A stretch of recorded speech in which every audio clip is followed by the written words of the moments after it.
Hi, my name is Jason Pankoke. I am the editor of CU Blogfidential, which is a regional based film blog covering film events and filmmaking in downstate Illinois. And I am in the Brooks basement.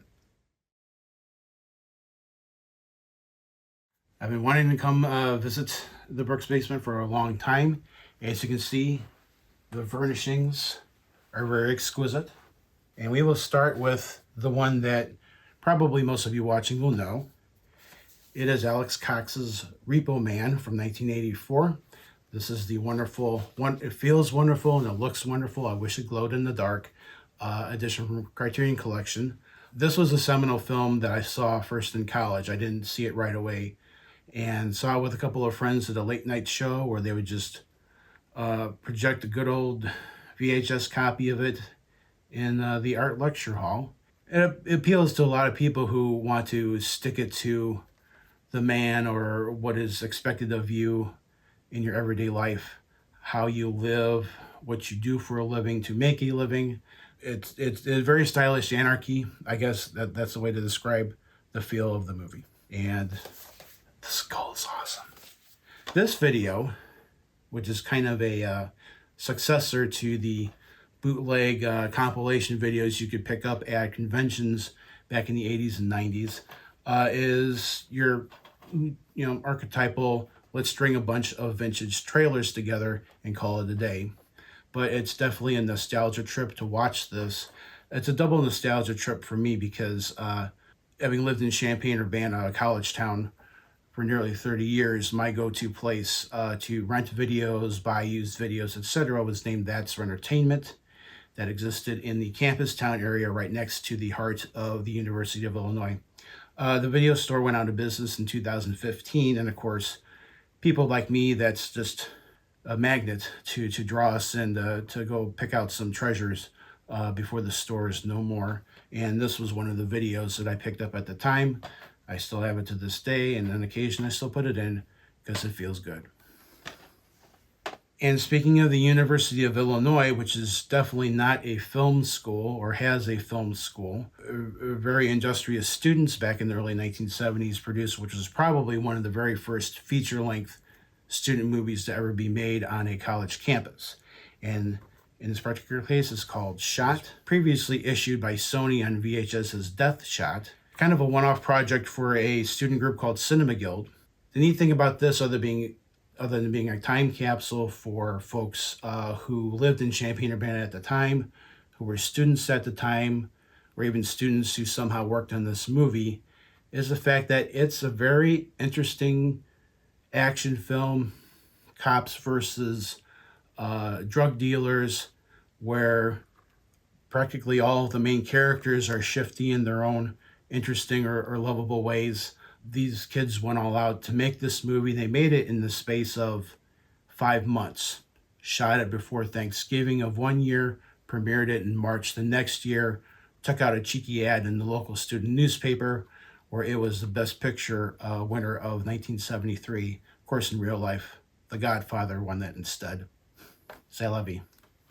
If you can't tell, there's a theme here where because of the types of things that I've been interested in and interested in promoting and fostering with all the work I've done over the years with writing about movies, writing about local filmmaking, how it ties into our communities and vice versa, how the communities kind of feed into the types of movies that are made in our area as opposed to, of course, New York, LA, etc. I kind of can pick out at this point where there's certain touchstones in our own, I guess, timeline of movie making, of movies that are significant. Another project that could be considered a one-off, but is significant of being one of the first more modern indie super low budget productions to happen in downstate Illinois is called Dogs in Quicksand. So I should point out that Shot was distributed by Vinegar Syndrome. They rescued it after many years of being AWOL. So similar thing with this movie. Saturn Score Audio and Video re-released this a couple of years ago. Dogs in Quicksand was made by the team of Mike Trippetti and Billy Yauk, who are still living in Champaign-Urbana today.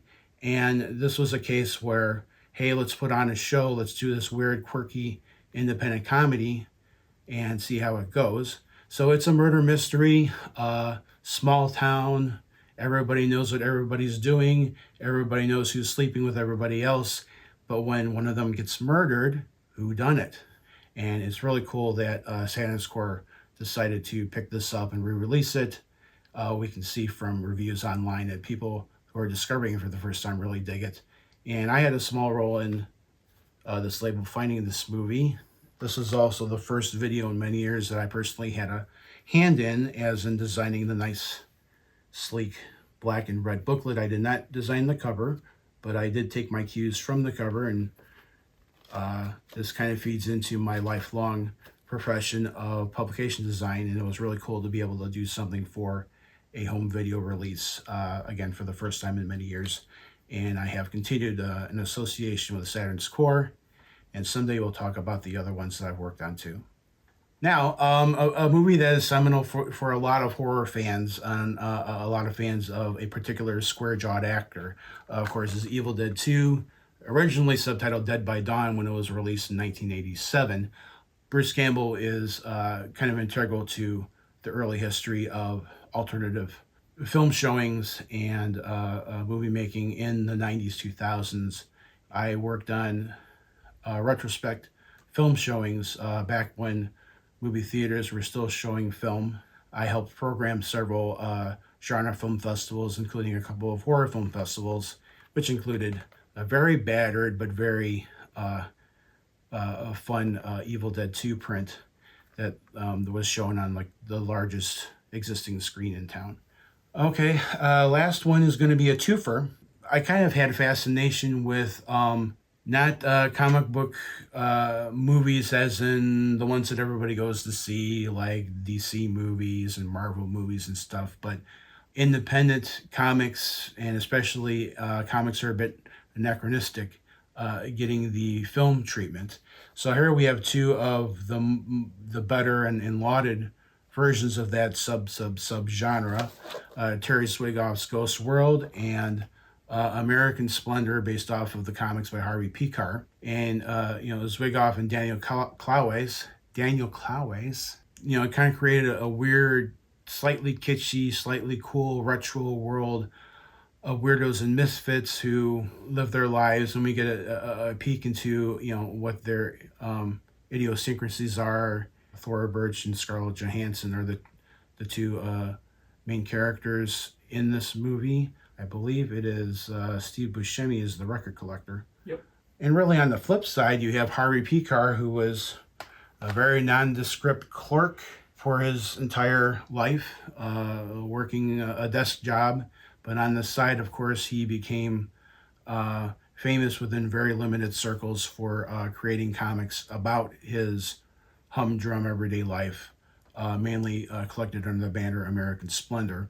So this movie, starring the great Paul Giamatti, takes a hybrid approach of documentary and dramatization, both of his life and the stories in the comics, and using artistic flourishes to kind of weave the story together of him and his wife, the story of him and his wife, Joyce Brabner, who I met, I think a couple of years before this movie came out, at a indie comics convention up in Ohio. She was very nice. She was definitely looking for alternative and progressive material that she could share with students. But this movie is a very unique representation of how comics can tell personal stories, and then how movies can translate that onto the screen.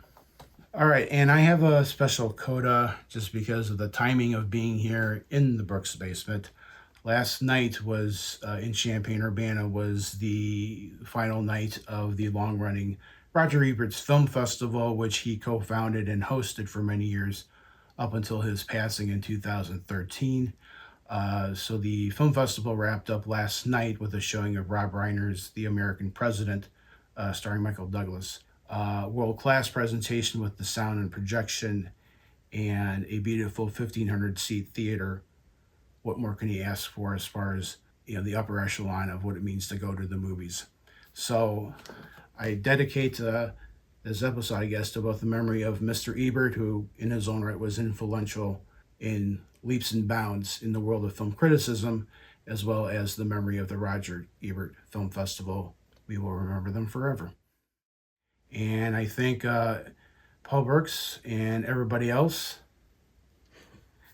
in the Brooks basement for having me over. Have a good one. Please check out one or more of the movies that I shared with you. Bye-bye.